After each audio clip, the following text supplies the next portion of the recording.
राम राम। आज अपने सब्सक्राइबरों की रिक्वेस्ट पर मैंने आज आपके लिए एक ऐसा उपाय लाया हूं जो आपके व्यापार को चलाने में सक्षम है। कई लोगों की रिक्वेस्ट थी बहुत दिनों से कि व्यापार को चलाने के लिए कोई उपाय जरूर बताएं। देखिए, अगर आपने कोई नया व्यापार शुरू किया है या आप पुराना व्यापार कर रहे हैं और व्यापार में धीमापन आ गया है या आपका व्यापार आज तक सही ढंग से चल ही नहीं पाया, तो आप ये उपाय बेझिझक होकर करिए। उपाय क्या है ये आप देखिए। ये केसर वाला दूध है, अमूल कंपनी का मैंने लिया है। तो ये ना कई बार आपको अक्षर सीधे नहीं दिखाई देंगे क्योंकि मैं वीडियो फ्रंट कैमरे से बनाता हूं, बैक कैमरे से नहीं। तो उसमें दिक्कत क्या आती है कि मेरा अगर राइट हैंड है तो वो लेफ्ट दिखाई देता है और अगर लेफ्ट है तो वो राइट दिखाई देता है। तो आप अपने विवेक का इस्तेमाल करें। मैं कैमरा फ्रंट साइड का यूज करता हूं, इसलिए ये दिक्कत आती है। तो जिन भाई बहनों का व्यापार नहीं चलता वह ये दूध वाली बोतल, छोटी कन्याएं जो कि 9 साल से छोटी हों, ठीक है ना, जो देवी स्वरूप होती हैं, देवी स्वरूप कन्याएं कंजक का रूप कही जाती हैं। और ये बुध ग्रह की शुद्ध कारक वस्तु है, या कह लीजिए कि वो है चीज मौजूद धरती पर है जिसे हम देवी स्वरूप मान सकते हैं।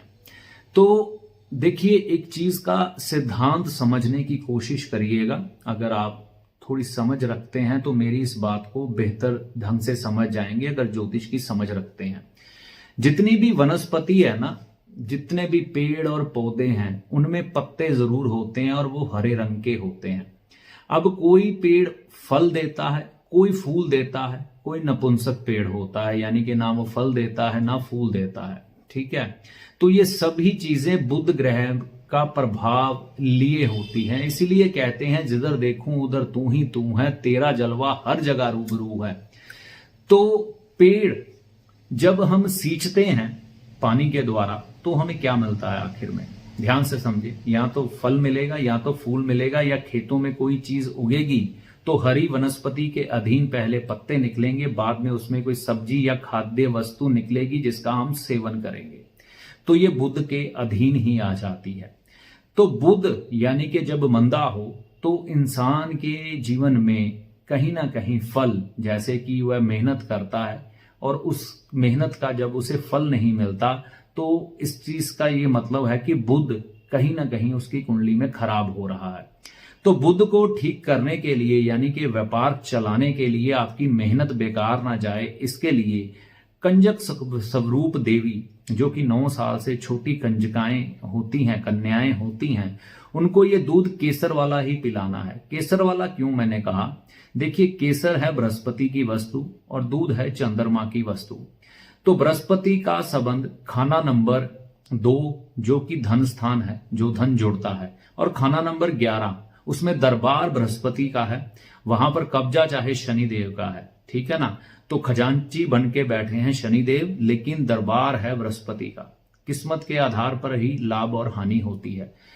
तो और चंद्र जो हमारा रोज का चलायमान धन है, वह चंद्र वो दूध के रूप में शामिल हो गया और बृहस्पति केसर के रूप में शामिल हो गया। तो ये जब चीज हम बृहस्पति और चंद्र की शुद्ध वस्तु बुध को पिलाते हैं तो बुध के अंदर जो एनर्जी जाती है वो धन से संबंधित जाती है, और व्यापार को चलाने के बाद आपको धन की लाभ की प्राप्ति हो, इस दृष्टिकोण से जाती है। तो बुध ग्रह को जब हम ये चीज अर्पण करते हैं और वो कन्याएं ये दूध पीती हैं, तो उसके बाद जो फल लगता है वह आपके लाभ का और धन का लगता है। क्योंकि जो चीज हम सृष्टि को अर्पण करेंगे, सृष्टि उसके एवज में हमें उसका फल देती है। तो जब व्यापार ना चल रहा हो तो बुध को शुभ करने के लिए हमें ये दूध छोटी कन्याएं जो 9 साल से छोटी हो उन्हें जरूर बांटना चाहिए। अब वो कन्याएं 1 हो, 9 हो या 1000 हो, इससे कोई फर्क नहीं पड़ता। जैसा आपका सेवा भाव है उस तरह से चले, ठीक है। कौन सा दिन इसके लिए शुभ है? सोमवार, बुधवार और बृहस्पतिवार। ये उपाय आप कर सकते हैं। इससे आपके व्यापार में धन की आमदन बढ़ेगी। अगर दुकान से ग्राहक खाली जा रहे हैं या आ नहीं रहे, और अगर आ रहे हैं तो सामान नहीं खरीद के जा रहे, तो उनके स्वभाव में भी फर्क आएगा और आपके जीवन में धन का फ्लो या व्यापार की दृष्टिकोण से धन की आमदन बढ़नी शुरू हो जाएगी। उपाय करके देखें, आपको तभी इसका एहसास होगा। एक तो इसमें देवी की सेवा होगी, जो भगवती है उसका स्वरूप कंजकें, उनकी सेवा होगी। और दूसरा, आप जब किसी देवी या देवता को कुछ अर्पण करते हैं तो वो कभी आपको खाली नहीं लौटाता। नहीं तो ये सारा सिद्धांत ही देवता वाला, देवता का मतलब क्या है, देवी का मतलब क्या है, देने वाला। तो अगर जब आप उसको कुछ अर्पण करेंगे तो ऐसा हो नहीं सकता कि वो आपको खाली लौटाए। आज नहीं तो कल आपको फल जरूर मिलेगा। अब इसमें एक चीज याद रखनी बहुत जरूरी है। अगर आपको दूध का दान मना किया गया है किसी भी लाल किताब के सुयोग्य विद्वान के द्वारा, तो ये आप उपाय नहीं करेंगे।